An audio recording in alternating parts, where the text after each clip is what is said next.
ദൈവനാമത്തിന് മഹത്വമുണ്ടാകട്ടെ. ഇന്നത്തെ പ്രഭാത ധ്യാനത്തിനായി 5-ാം സങ്കീർത്തനം 4-ാം വാക്യം.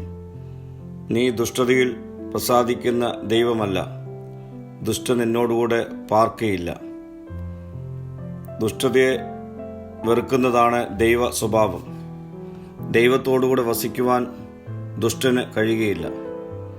വെടിപ്പുള്ള കൈയും നിർമ്മല ഹൃദയം ഉള്ളവർക്ക് മാത്രമേ യഹോവയുടെ കൂടാരങ്ങളിൽ പാർക്കുവാൻ കഴിയൂ.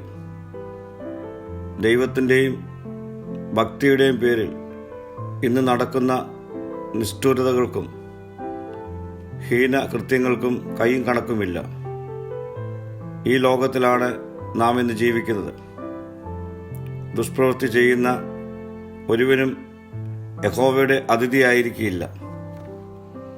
ദുഷ്ടനും അഹങ്കാരിയും നീതിയേട് പ്രവർത്തിക്കുന്നവനും ഭോഷ്ക് പറയുന്നവനും ചതിയനും രക്തപാതകനും യഹോവയ്ക്ക് അറപ്പാകുന്നു. പ്രിയ സ്നേഹിതരെ, ദുഷ്ടതയിൽ പ്രസാദിക്കാത്ത ദുഷ്ടൻ്റെ കൂടെ പാർക്കാത്തവനാണ് നമ്മുടെ ദൈവമെന്ന് തിരിച്ചറിഞ്ഞ് അവൻ്റെ സാന്നിധ്യം നമ്മുടെ ജീവിതത്തിൽ നഷ്ടമാക്കി കളയാതെ നമ്മുടെ കുറവുകളെ കണ്ടെത്തി ഈ നാളുകളിൽ നമ്മുടെ ജീവിതങ്ങളെ രൂപപ്പെടുത്താം.